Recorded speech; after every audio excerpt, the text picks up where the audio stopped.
You don't have to look very far to find citrus here in the Rio Grande Valley.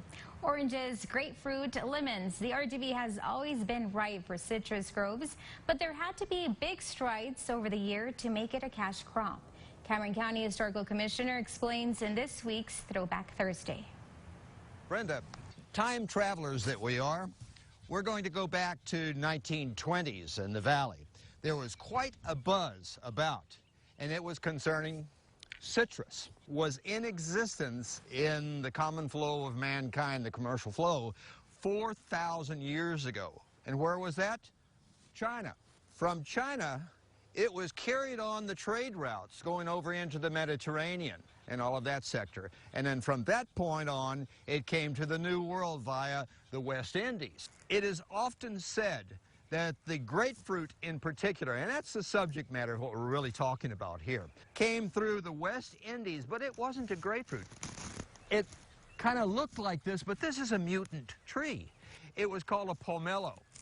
And the original fruit, there's not an original thing about the grapefruits that you see on the shelves right now. It's totally hybrid. The pomelo was a white meat fruit. Didn't have nearly the sweetness, nor did it have the color that we have in our ruby reds today. In Barbados, there was a hybrid that was produced about 1700, early 1700s, and it was between the Barbados orange and the pomelo. That made its way to Florida in about 1823, and that was really the start of the grapefruit industry for North America.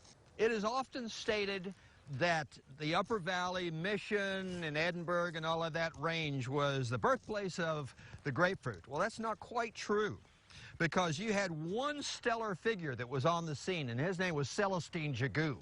He had an orchard of 500 orange trees, 500 Persian lime trees, and citrons and other citrus that was growing in 1890 to 1895. Can you imagine?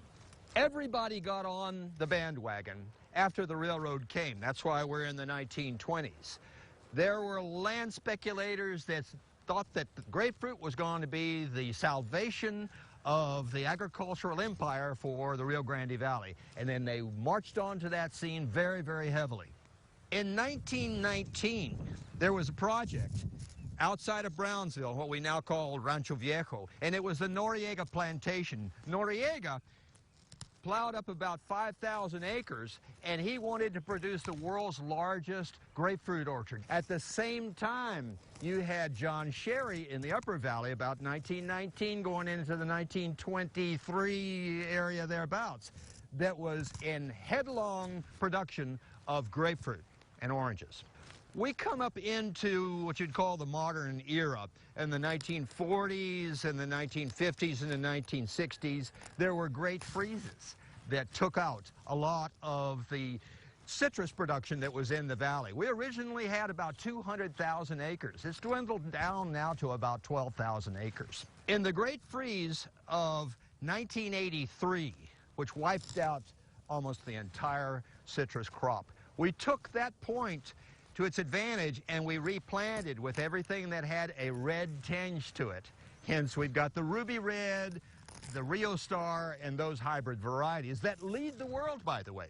There are certain flavoroids that are in that fruit that are far distinct from what you would find in Florida or California. There was a man that came upon the scene that was very important in the hybridization of this, and this was Adolf Dittmann. In the 1960s and the 1970s, he perfected the ruby red grapefruit, and it spread all through the valley, and then they took it from there and produced other strains. But that was the start of what we see today in the red meat grapefruit. And the rest is history. For KVEO News, I'm Eugene Fernandez.